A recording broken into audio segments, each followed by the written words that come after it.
They never show the vernier scale.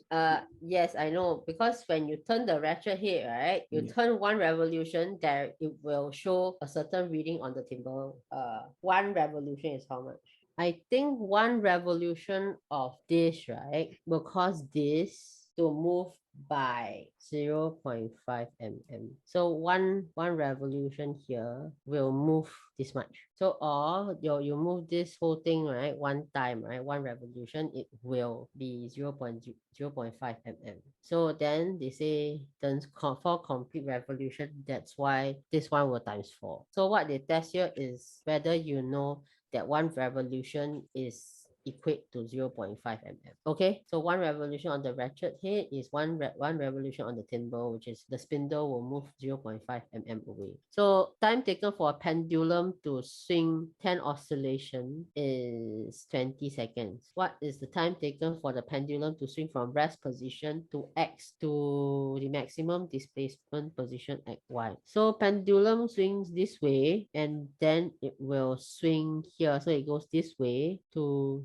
3, 4. 1, 2, 3, 4. Like that. So one oscillation is one, yeah, X to Y to X to Z to X. So then they say 10 oscillation is 20 seconds. One oscillation is 2 seconds. So it's 1, 2, 3, 4 parts, right? So swing from X to Y. So that means it's one part only. So X to Y will be 2 seconds divided by 4. So it's 0.5 seconds each. Okay? Yeah. Okay. For the case of density, so it's the less dense fluid, then the more dense will sink. Less dense fluid, more dense will sink. So which means, right, oil is less dense than water. Water is less dense than iron and mercury. Then iron kind of floats on mercury. That means the density of iron is lesser than mercury. So out of the four options, right? Oil 600 is out because 600 is lesser than oil. Then 1000. So water is 1000 and iron is denser than water because it sinks in water. So this one out. Then if it's D, right? D is more than mercury. That means it will sink in mercury. So this one also out. So answer C. Okay. 3 diagrams. Then they say find the density of the sand given the density of water is 1 gram per cubic centimeter. Okay. Empty container is what? Did you get this question correct? Yeah.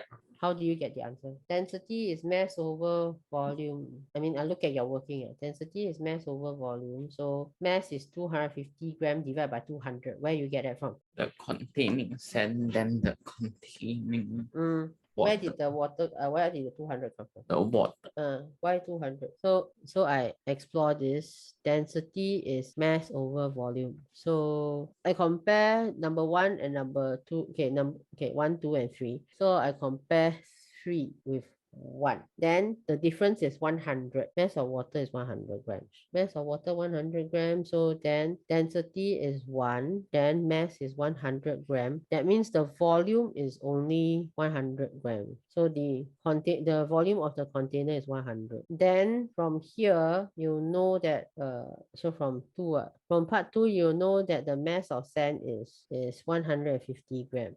Then the volume of the container is 100 cubic centimeter. Density equals to mass over volume equals to 150 divided by 100, so it's 1.5. So if you have a structured question, they want a working, right? Then you have to give the working. Because I cannot explain to myself with your answers here. How does your answer work out? I mean, you're working. I'm working wrong. Then I don't know how to do.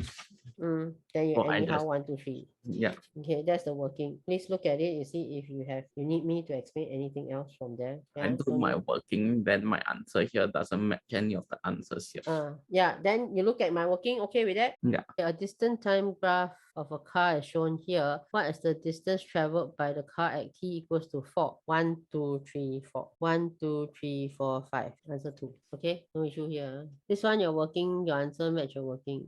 The details of a 8-hour journey shown here. 0 to 6 hour distance cover is I don't know. Then 6 to 8 hours is 240 kilometers. Then average speed is total distance divided by total time, by the way. Then what is the distance traveled in the first 6 hours? So average speed is total distance by total time. So AT equals to total distance is x over x plus this over 8. So equals to x plus 240. Then 80 times 8 minus 240, 400. Then 7. A particle at rest is being pushed by a force from left and an equal force is acting on it. You have item here, force. Then an equal force is acting from right at the same time. So same force. What happens to the particle? Okay, so which Newton's law is this? Newton's first law. Okay, so this is a balance force. So Newton's first law says that if it's at balance, right? If it's at rest, then it will continue to be at rest. If it's moving, it will continue to move Constant at constant speed. So then out of your 4 options, A, B, C, D also don't make any sense. So answer is A. Answer correct. Then uniform beam of 1 meter is supported at 50 cm mark. Then given that the weight of 2 newtons hang at the 10 cm mark, and then what is the weight that hangs here? Okay, your working is here. Sum of clockwise moment equal to sum of anti-clockwise. Okay. So ACW is this one. ACW, CW. So ACW is 2 times 40 equals to F times 10 is correct. Your working is correct. A 10 kilo box, 20 kilo box, and a 30 kilo box is stacked up. Which of the following is the most unstable? So unstable means the CG is very high. Okay, so let's have you contribute. A, B, C, D, right? Which one has the lowest CG? A. Okay, so this is the lowest. Yes, agreeable. So this one out because this will be stable.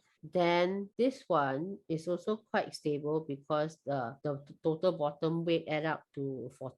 This one is also quite okay, I think. Then so these two, B and D, is the one with the less heavy weight below. The least stable one, right, is the one that is the least mass underneath. So we see B and D, you compare, right? D has a higher mass at the bottom. So this one also out. So B is the least stable. Did you get the answer for this? No. Okay, let's have you redo this. I put A. I put A. Let's have you show the working again. So this is the answer is in Pascal. So if it's in Pascal, then your mass must be in kilograms and your area must be in cubic meters. So what needs to be done down here on the very first step is to change all your units. So we will have you change this to kilogram and then this change to cubic meter.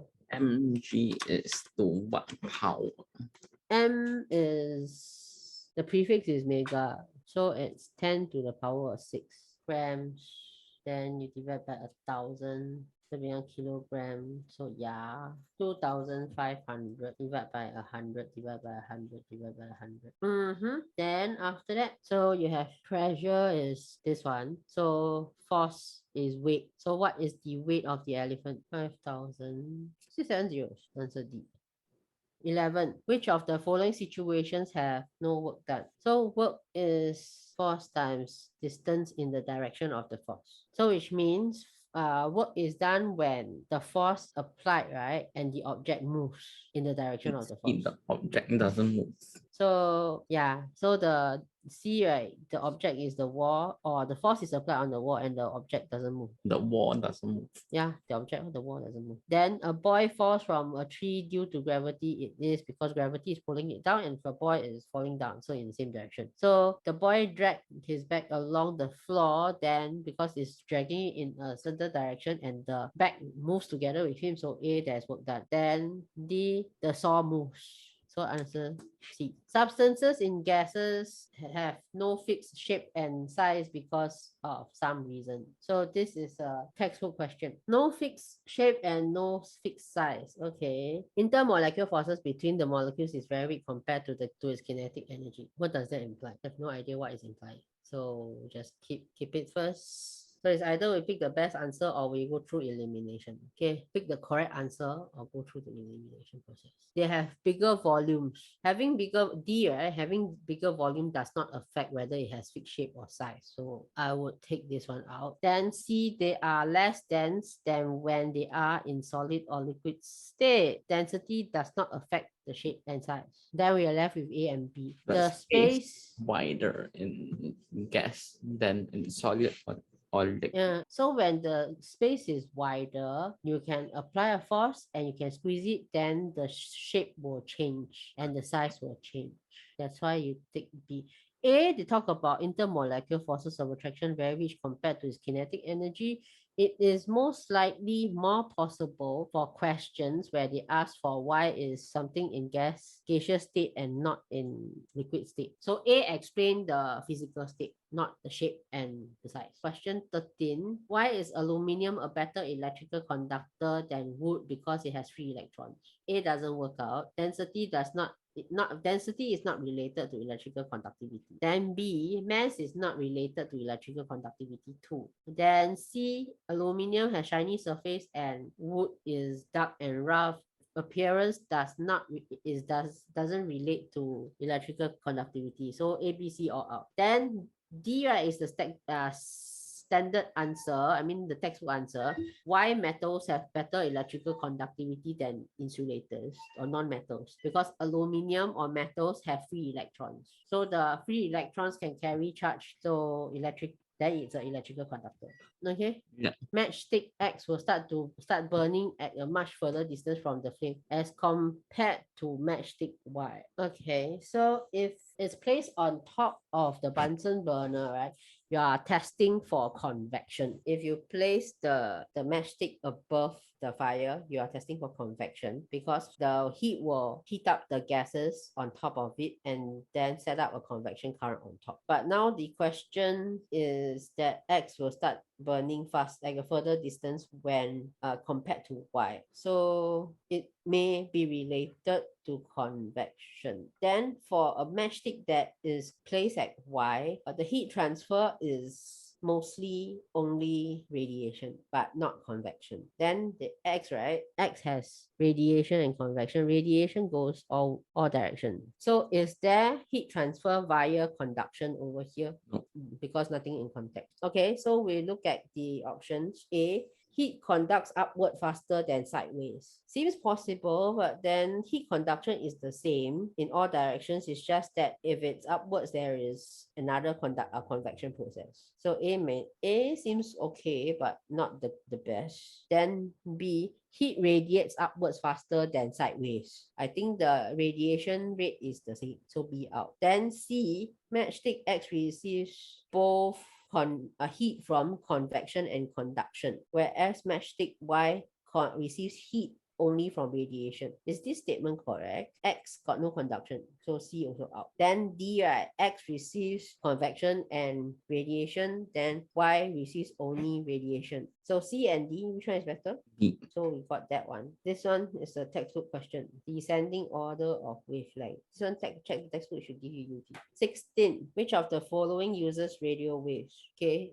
A, detecting fake notes, we use UV radiation. Heating food, we use infrared or microwave. I think microwave, because I assume C, heating food as using the microwave oven. Then killing cancerous cell, I think it's either X-rays or gamma rays. So if by elimination, then B would definitely be the answer. Okay. Yeah. 17. An electric bell is suspended in the bell jar as shown. The observer outside the bell jar can see the clapper striking the bell but cannot hear any sound. Okay, so this is a sound needs a medium to travel experiment. So for someone who is outside and cannot hear anything, it's likely that there isn't a medium inside the bell jar. That means there's empty space there. So then when there's empty space, then we look for the word for vacuum. Vacuum. That is a vacuum.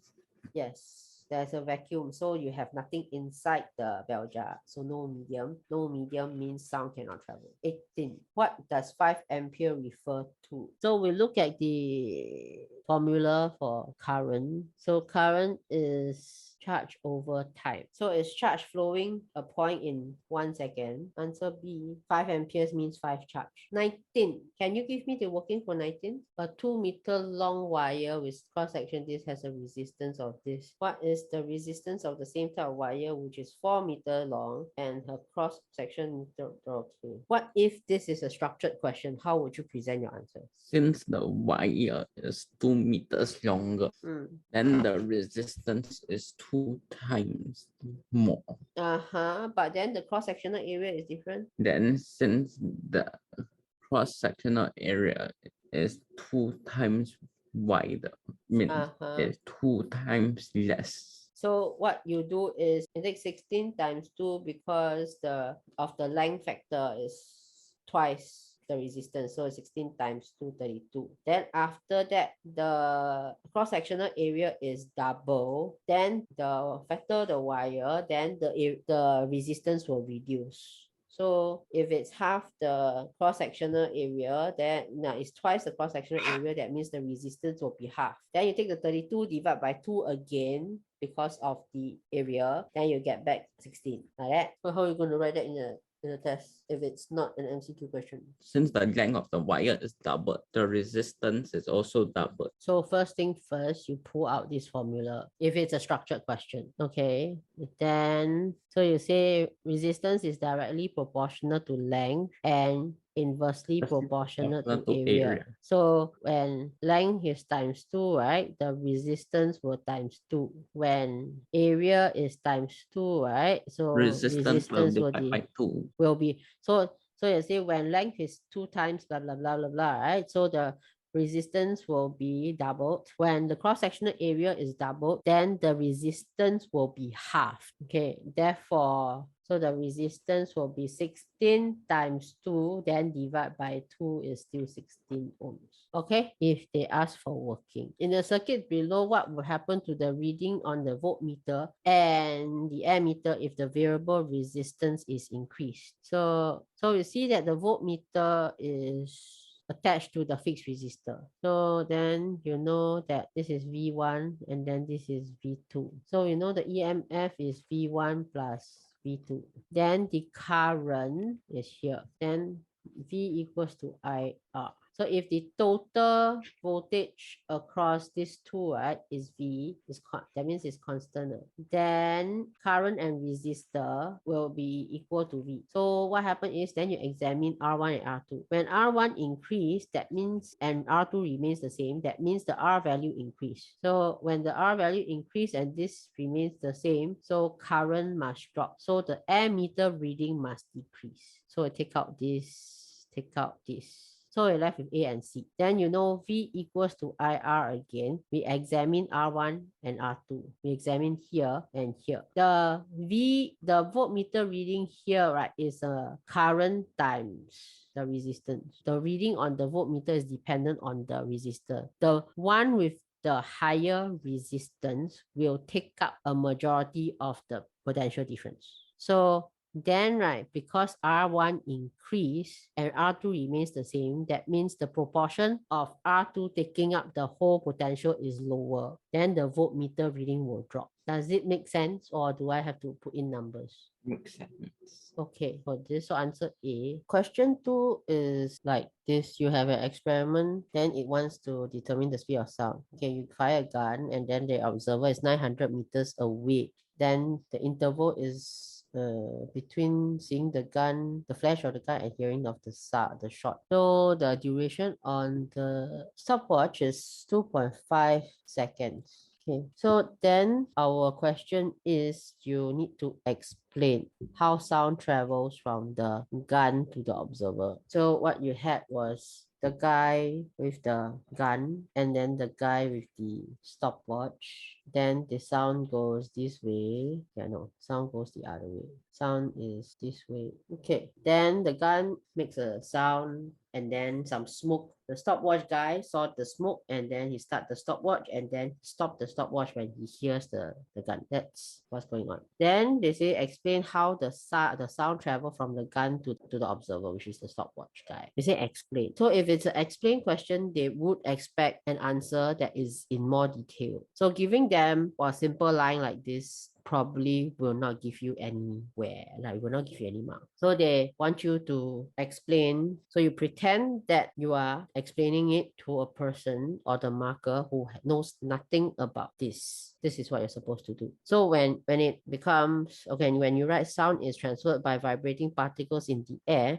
the reader who knows nothing about transfer of sound will not understand what's going on. Okay, so that's why you have a longer answer there. So first, you have to tell the person who knows nothing that what is sound, how it travels. So it travels as a longitudinal wave. Then, of course, the person who's reading does not know what's a longitudinal wave. So that's why you have the second statement, second part here. They say the longitudinal wave where the vibration of the air particles about a fixed position parallel to the direction or travel of the sound. Then the vibration will happen via a series of compression and rarefaction, and the sound will eventually reach the observer. So that's why you need to include these. Okay, all right.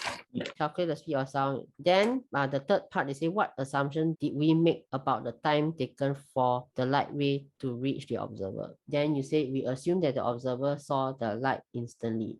Yeah. So what's the difference between your answer and the given answer? The time taken for the light to reach the observer is negligible. Meaning is what you written. That means the light ray to the observer, the time is super short. That is so short that you don't have to think about it. That is what you mean and what they mean. So your answers are similar in that sense. That's why your answer is the same. Then part C here. When you use Q equals to, when you do electricity questions, such as Q equals to IT, you must always use your SI units. So this is in coulombs, this is in amperes, and time must be in seconds. The only time you don't use time as in seconds, but in hours, right, is when you do the the power, the calculation of cost. The kilowatt hour. Yes, that's the only time you use that in hours. The rest of the time, right, in electricity, time is always in seconds. Okay. So that's why you got penalized there. I put 5 times 60, then I cancel it. Yeah. You, why did you cancel? Because I thought it was in minutes. This is in minutes. So you have to 5 times 60 become seconds. A train of mass 80,000 kilograms leaves the station A and arrives at another station D. So this is a velocity time graph. Then we are given quite a fair bit of information. So velocity time graph, then VT graph, gradient is acceleration. Then area under is distance. So then they say describe the motion A to C. So it's this section as much as possible. What other details was the teacher expecting? From A to B, the train was moving at an increasing speed with constant acceleration. Increasing speed with zero acceleration. This side AB, let's start AB. So this was at rest because it was zero speed. So you may want to put in the at rest. Then it traveled at increasing speed with a constant acceleration of how much? Of 0. Acceleration is the gradient. So your increasing speed from 0 to 25 meter per second with a constant acceleration of a certain value you calculate. The train travels from rest and moves with an increasing speed from blah blah blah with an acceleration of calculation. So you calculate the acceleration. Then from B to C, the train was moving at a constant speed with no acceleration. I think the as much detail as possible are the ones that number.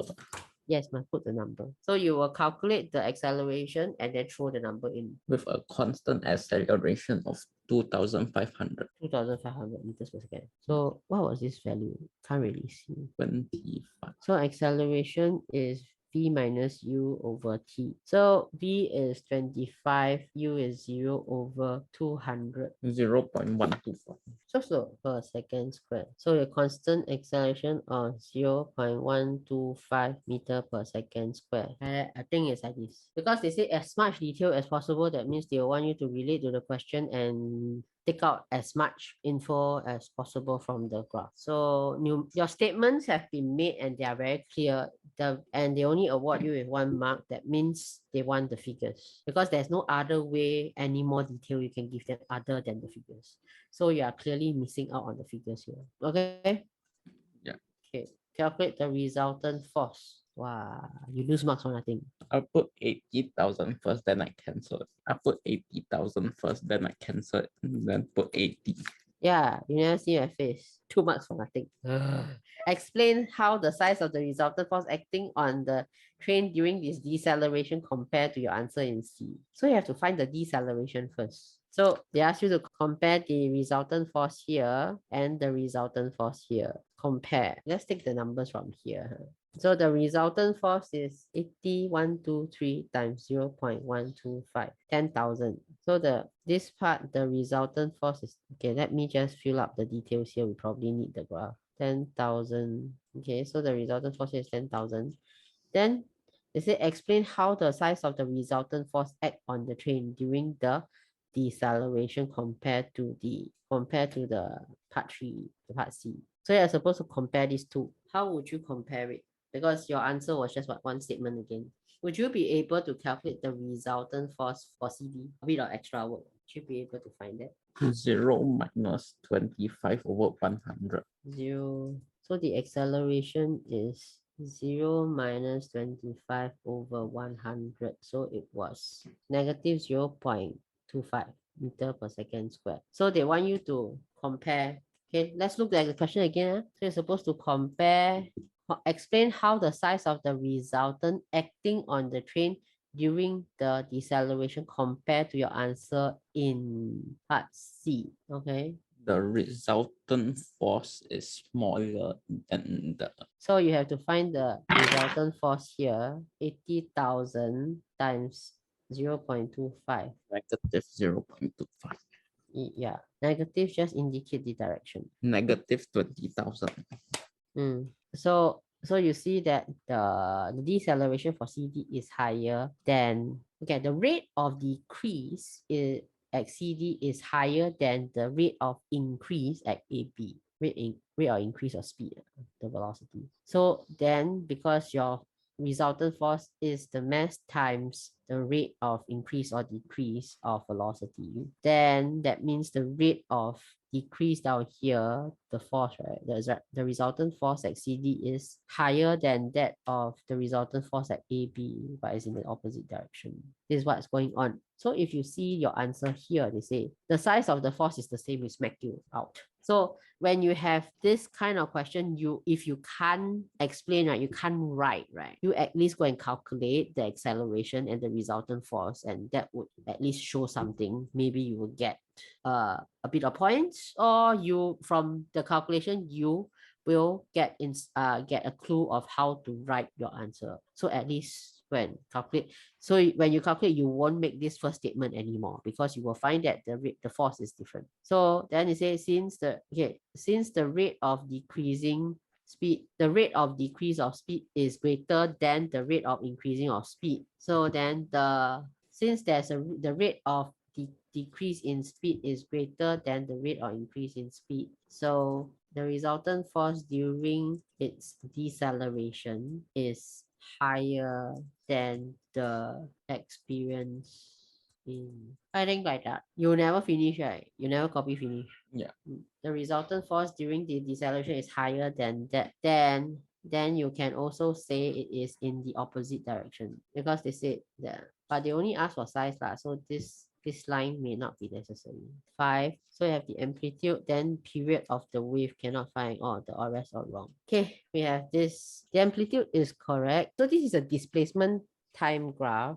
In a displacement time graph, you get these three things. Okay, so one, you get your amplitude, then you get the time section, you get the period. So then from your period, right, there's this relation period is equals to 1 over frequency. So from a displacement time graph, you can get your frequency. So here, right, the period would be the distance here, the time taken for one complete wave. So this point would be 3 and then 3 seconds, and this point would be 8, 9, 11. 9, 10, 11 here. So that means your period is 11 minus 3, 8. 8 seconds.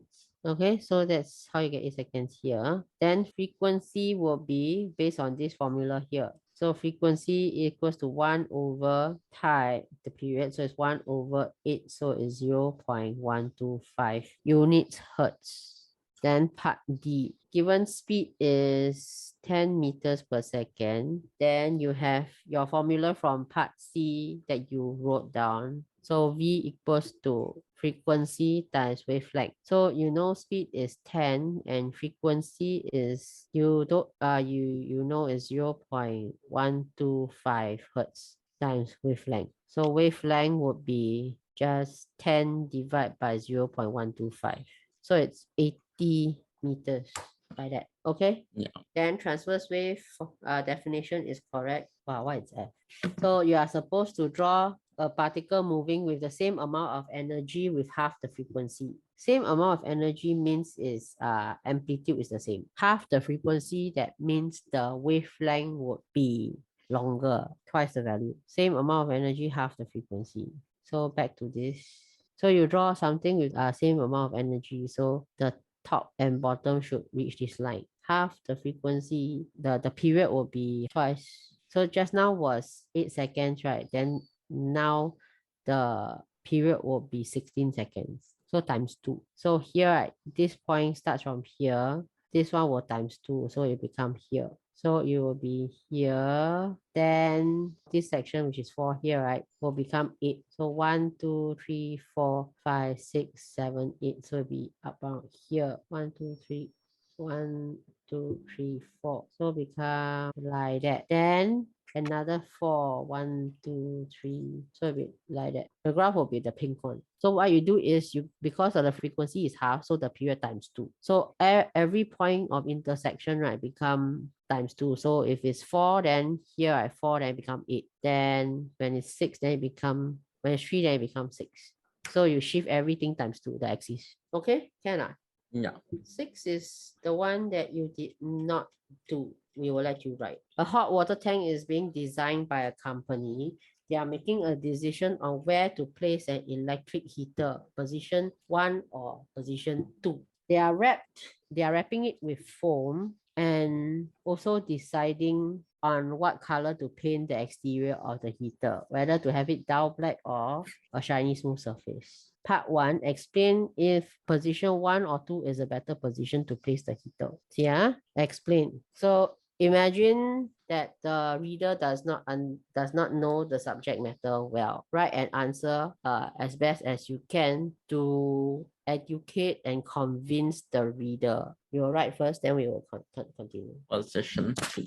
Position 2. Then you have to tell me why. I don't know a single thing right now. You have to explain to me why it's position 2. So you say it's position 2, so I leave the position 2 here. Why position 2? Explain. Is this enough? Read your answer. Position 2, as the cold water will go into the heater and get heated, then go up, forming a convection current.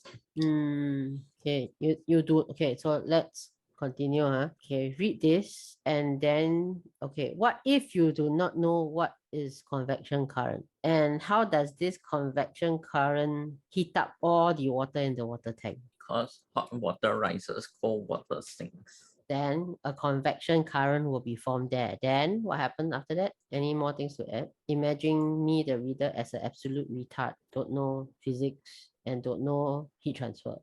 Is this answer sufficient? Must explain what is the convection current. So your job, right, is to imagine the reader as an absolute retard who does not know about heat transfer, does not know about what this topic is about. Then the retard will ask you, okay, should I put the heater at position 1 or position 2? Then you tell the retard, say you have to put it at position 2. So then, of course, you have to convince the retard that why you need the heater to be at position 2. So then you tell the retard, say, the cold water comes in from the bottom. So then when the water comes in from the bottom, the heater will heat up the cold water that comes in. That is what you wrote. Then after that, then you say that it will get heated up, then you go up. Why does it go up? I mean, the retard will then ask you, why does it go up? Because hot water rises, cold water sinks. So why does hot water rise? Why Because does cold water sink? hot water has a higher density than cold water. Hot water has a lower density than the cold water, so it will rise. Then, so it rises on top, and then the cold water with a lower density will sink, right? Thus forming a convection current. So the process continues and repeats itself. So all the cold water that comes in will be heated up, right, by the electric heater. So is that sufficient? Comprehensive enough? Yeah. So your answer, you will try to make your answer like that. So as cold water comes in from the bottom, the electric heater will be able to heat up the cold water. Then the density of hot water is lower than the cold water, so it will rise to the top of the hot water tank. The cooler water from the top, forming a convection current in the tank, and all the water in the tank will something like that. Yeah. Explain why the design includes a foam wrapping. So part 2, they say explain why the design includes a foam wrapping. Foam wrapping, it's insulator. So when you foam wrap the hot water tank, it creates a barrier between the tank and the outside world. So it will prevent heat loss from the tank to the surrounding. Because inside the foam, right, that's what you have written, right? Air in the foam is a poor conductor of heat. So because they say explain, right? So you have to say, if it's me, I will write that, okay, you have to say that the air trapped inside the foam will make foam a bad conductor of heat. So it will reduce the heat loss from the tank to the surrounding. Like that. First I say air is a bad conductor of heat, poor conductor of heat. Then since air is trapped in the foam wrapping, so foam wrapping is a poor conductor of heat. Wrapping the tank with foam will prevent or reduce heat loss from the tank to the surrounding. So it's as illustrated in your answer that's given to you, but I write it in a different manner. Okay. Okay, let's finish the 2. Explain if it's better to have a dull black surface or a shiny smooth surface for the hot water tank. So this one is about radiation. What would you write? Yeah, just some background. Dull black surfaces are good absorber and good emitter of heat. So it will absorb a lot of heat from the surrounding. It will lose a lot of heat to the surrounding. So shiny smooth surface, they are poor absorbers and poor emitters of heat. Then it's a good reflector of heat. That means if outside has a lot of heat, you have smooth surface, right? Smooth shiny surface, it will reflect the heat. But if it's heat that is inside, it will reflect the heat back to the water. It will absorb less heat and it will lose less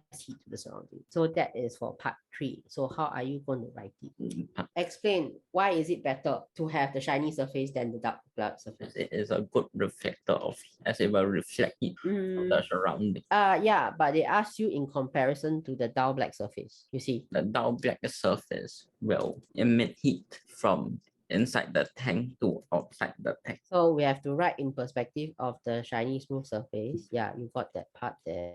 Shiny smooth surface will be more suitable since shiny smooth surfaces are poor absorbers and emitters of heat and good reflectors of heat. It will absorb and emit less heat than the dull black surface. Most of the heat in the water tank will be reflected by the surface, thus reducing the heat loss by the water in the water tank. Similar, something similar like that. You have to write in the perspective of the shiny smooth surface, but you also have to compare it with the dull surface. So that's why I make it a point to say that it will absorb and emit less heat than the dull black surface. This is not the best answer. I think someone else may have written a better answer. So, but we are along that line. Okay. Part B. Explain why temperature between S and T is constant. This one. So it's a heating curve. So this is a melting process. And then this is the boiling process. S and T, the particles are gaining energy. In the whole process, they are gaining energy. When they are gaining energy, there is no change of state. So remember the form for internal energy, this thing called internal energy. So internal energy is Ke component plus Pe component, right? Yeah. So the Ke component related to the vibrations and speed of particles. Then Pe is dependent on the forces of attraction. So on the separation of the particles. So at ST, right? At ST, the energy taken in is involved in change of state. So when it's involved in change of state, right? So you increase, so it is used to overcome the forces of attraction. Energy absorbed in ST, right, is used to overcome forces of attraction between particles or molecules or whatever you call it. So energy absorbed is used to overcome forces of attraction between particles and increase their separation, but not to increase the rate of vibration or movement of the particles. So therefore the temperature remains constant. Okay? Yeah.